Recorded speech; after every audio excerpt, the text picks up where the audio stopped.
மலையும் மலை சார்ந்த பகுதியும் குறிஞ்சி நிலம் அப்படின்னு போற்றப்படுது. குறிஞ்சி நிலத்தின் கடவுள் முருகப்பெருமான். அதனாலதான் முருகப்பெருமான் தலங்கள் பொதுவா மலை மேல இருக்கு. மலை மேல இருக்க முருகன் தலங்களுக்கு எப்படி நாம போறோம்? படிகள்ல ஏறி போறோம், இல்லைன்னா வாகனங்கள் மூலம் மலை மேல ஏறி போறோம். எப்படி போனாலும் மலையடி வாரத்துல இருந்து மலை மேல இருக்கிற முருகன் தலத்துக்கு போற மாதிரி தான் பொதுவா எல்லா கோவில்களும் இருக்கு. இப்படி இல்லாம மலைக்கு மேல இருந்து கீழே இறங்கி வந்து பார்க்கக்கூடிய ஒரு முருகன் தலம் திண்டுக்கல் மாவட்டத்துல இருக்கு. அந்த கோவிலை பத்தி தான் இந்த காணொலியில பார்க்க போறோம். சுப்பிரமணிய சுவாமி திருக்கோவில், திருமலைக்கேணி, திண்டுக்கல் மாவட்டம். பலருக்கும் தெரியாத பல தகவல்கள் இந்த காணொலியில இருக்கு. அதனால காணொலியை ஸ்கிப் பண்ணாம கடைசி வரைக்கும் பாருங்க. இந்த காணொலியில என்னெல்லாம் பார்க்க போறோங்கிறத சுருக்கமா சொல்லிடுறேன். அதுக்கப்புறம் ஒவ்வொரு தகவலையும் விரிவா பார்க்கலாம். இந்த கோவில்ல இருக்கிற மூலவர் 2 அடுக்குல இருக்காரு. கீழ் அடுக்குல ஆதிகால முருகனும், மேல் அடுக்குல தற்காலத்துல அமைக்கப்பட்ட முருகனும் அருள் புரியுறாங்க. இந்த தகவல் என்ன? முருகப்பெருமான் தனியாதான் அருள் புரியுறாரு. ஆனா வள்ளியும் தெய்வானையும் உருவத்துல காட்சி கொடுக்கறாங்க. அந்த தகவல் என்ன? இந்த கோவிலுடைய மற்ற சிறப்புகள் எல்லாம் என்ன? முன்ன ஒரு காலத்துல பாண்டிய மன்னன் ஒருத்தர் வேட்டையாடுறதுக்காக வனத்துக்குள்ள போறாரு. அப்படி போன இடத்துல முருகப்பெருமானுடைய தரிசனம் அவருக்கு கிடைக்குது. அந்த இடத்துலயே ஒரு சின்ன கோவில் அமைச்சு தண்டாயுத பாணி கோலத்துல முருகப்பெருமான பிரதிஷ்டை செய்யறாரு. காலங்கள் உருண்டோடுது, கோவிலும் சிதிலமடையுது, சிலையும் சிதிலமடையுது. இதற்கு காரணம் அவுரங்கசீப் அப்படின்னு தலவரலாறு சொல்லுது. முகலாயர்கள் வீழ்ச்சிக்கு பிறகும் இந்த கோவில் இருந்திருக்குது. பின்னப்பட்ட சிலையையே வச்சு பூஜை பண்ணிட்டும் இருந்திருக்காங்க. 70கள்ல இந்த தலத்துக்கு வந்த கிருபானந்த வாரியார் புதுக்கோவில் அமைக்கிறதுக்கான உத்தரவை சொல்லியிருக்காரு. அதன்படி பின்னப்பட்ட சிலையை எடுத்துட்டு புது சிலை ஒன்றை நிறுவி திருக்கோவிலை எழுப்பலாம் அப்படின்னு மக்கள் நினைச்சிருக்காங்க.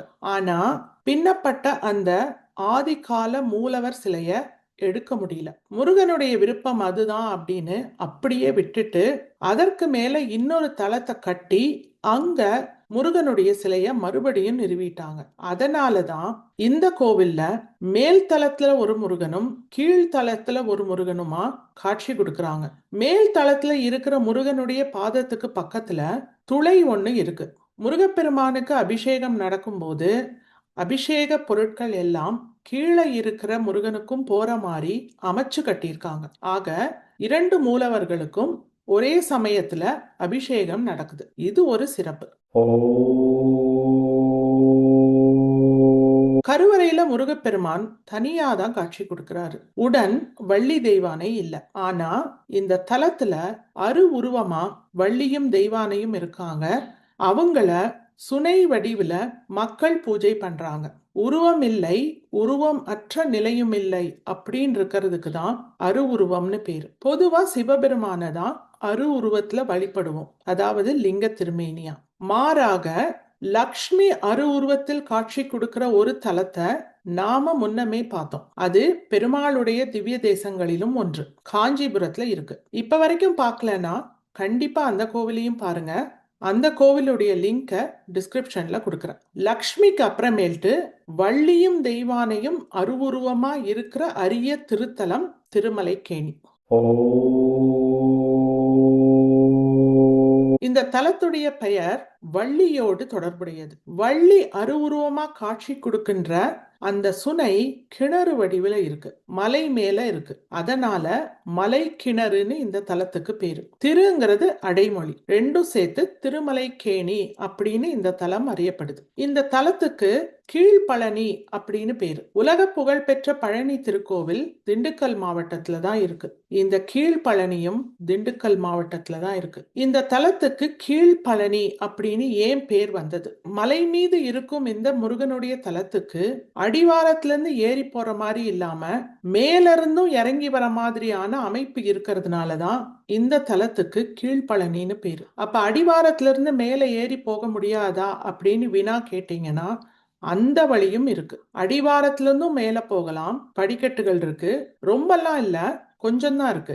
அதே மாதிரி வாகனத்திலேயே மேல போயிட்டு மேல இருந்தும் கீழே இறங்க முடியும். மேல இருந்து கீழே இறங்குற வழிதான் முருகனுடைய கோவிலுடைய முன்புறத்துக்கு வருது. கீழ இருந்து மேல ஏறுற வழி முருகன் கோவிலுடைய பின்புறத்துல இருக்குது. இந்த அமைப்புனாலதான் கீழ்பழனி அப்படின்னு இந்த தலத்துக்கு பேரு. படிகள் ஏற முடியல அப்படின்னு நினைக்கிறவங்க கூட இந்த தலத்துக்கு போக முடியும். எப்படின்னு கேக்குறீங்களா? மேல இருந்து கீழே இறங்கினாலும் சரி, கீழே இருந்து மேல போனாலும் சரி, படிகள் தான் பாதையா இருக்கு.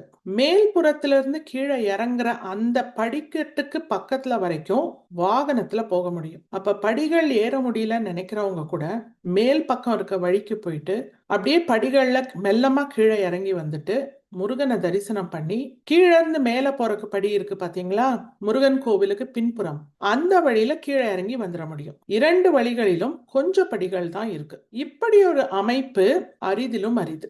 கீழ இருந்து மேல போற அந்த படிகளுக்கு பக்கத்துல தான் பிள்ளையார் சந்நிதி இருக்கு. இந்த பிள்ளையார் சந்நிதியில இருக்கிற 2 தூண்கள் பாண்டிய மன்னர்கள் நிறுவினது. அதனுடைய பழமைய நாம பார்க்க முடியும். கோவில் வளாகத்துல மாமரம் இருக்கு.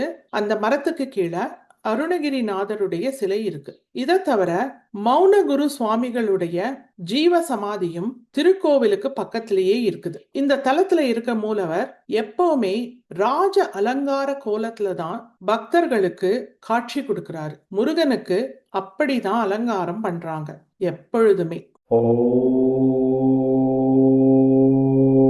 மூலவர் தகவல்களை சுருக்கமா பார்த்தரலாம். மூலவர் சுப்பிரமணியர், உற்சவர் தண்டாயுதர், கையில தண்டத்தை வச்சிருக்காரு.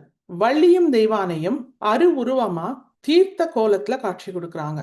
மூலவருடைய 2 பக்கங்களிலும் இருக்காங்க. இந்த தலம் அமைந்திருக்கிற இடம் திருமலைக்கேணி அப்படிங்கிற ஒரு சிறிய கிராமம். இது திண்டுக்கல் மாவட்டத்துல இருக்கு. திண்டுக்கல்லில் இருந்து சுமார் 23 கிலோமீட்டர் தொலைவில் இந்த கிராமம் அமைஞ்சிருக்கு. இந்த கோவிலுடைய கூகுள் மேப் லிங்க டிஸ்கிரிப்ஷன்ல கொடுக்கிறேன், உங்களுக்கு உபயோகமா இருக்கும். தொடர்ந்து முருகனுடைய அரிய திருத்தலங்களை பார்த்துட்டு வரோம். இந்த வரிசையில அடுத்த வார ஞாயிற்றுக்கிழமை நாம பார்க்கக்கூடிய திருத்தலம் கோவையில இருக்கு. முருகனுடைய தலத்துல அனுமனும் காட்சி கொடுக்கிறாரு. அனுவாவி சுப்பிரமணியர் திருக்கோவில், கோவை, கோவை மாவட்டம். நம் தேடல் தொடரும். அதுவரை இணைந்திருங்கள்.